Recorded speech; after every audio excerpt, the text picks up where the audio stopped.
Let him cook. David Garrett, everybody. David, make some noise for your next comic. It's Jessica Blake, everybody.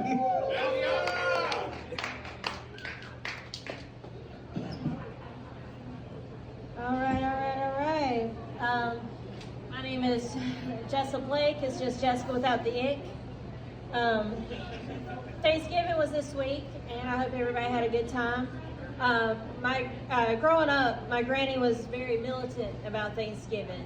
You had to come up, the way it worked was all the girls had to go to Granny's house first week in November, and she'd tell everybody what she was bringing. Now, if you didn't make it to that meeting, then Granny would call you and tell you what you were bringing. If you didn't know how to make that, you had 2 weeks to figure that shit out, or Granny and all of her church bitch friends would make fun of you. My granny always got 2 turkeys every year, and they'd be running around the yard, and like she always named them. Most of the time, like Thelma and Louise or Bert and Ernie or some shit like that, right? Well, one year she named them Thanksgiving and Christmas. I was like, well, that's a little morbid, you know, that you're naming them after the day they're going to die. And she was like, well, what would you name them? And I said, Jive and Motherfucker. And I was not allowed to name turkeys after that. My granny passed close to Thanksgiving, and every year I try to make something of hers. This year I made mock apple pie and persimmon pudding. My fella told me I can make any of my granny's recipes as long as they did not involve squirrel, which is fair. My granny was the baddest motherfucker I ever knew. She was a thug in an A-line skirt with a 38 strapped to her thigh. Her hobbies included one-upping church bitches and making moonshine. Like, I've seen that woman take the tires out of government vehicles before. My mom, every year, she always makes you go around the table and tell us something that you're thankful for.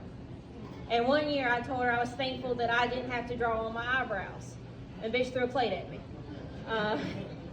I didn't meet my mom until I was 17. So like growing up, Mother's Day for me was just my dad going to a wet t-shirt contest to find me another one. My real mom looks like Kim K without all that Ray J penis money. My favorite part of the holidays is all the money I get to save because I don't talk to my family anymore. Because like this year I'm going to my fellow's family's holidays for this year, and his family holidays are weird for me because his family's like all have real jobs and like button-up shirts, and not one of them has ever stolen a catalytic converter. I'm like, how do y'all even do Easter? Like his family, like he's like proper upper middle class, and the only class my family has is various felonies. Like my grandpa went to prison one time for mailing his taxes back as deceased, so wife number 2 and 3 couldn't get their alimony. His son went to prison once for robbing a store with a stick. And just so you know, gun beats stick every time. Another reason I don't talk to my family anymore is just like the random white trash bullshit that they do. I have an aunt who got married, divorced, pregnant, remarried within a 3-year period. And her baby shower invitations, we all had to go through with an ink pen and write baby/bridal shower on them. My Uncle Tad used to go hunting, and when you go hunting for deer, you're supposed to put the deer urine on your boots once you get to the woods. You don't do it in your truck because you'll never get it out. You don't do it in your house because your wife will kill you. So he did it on the fender of his truck.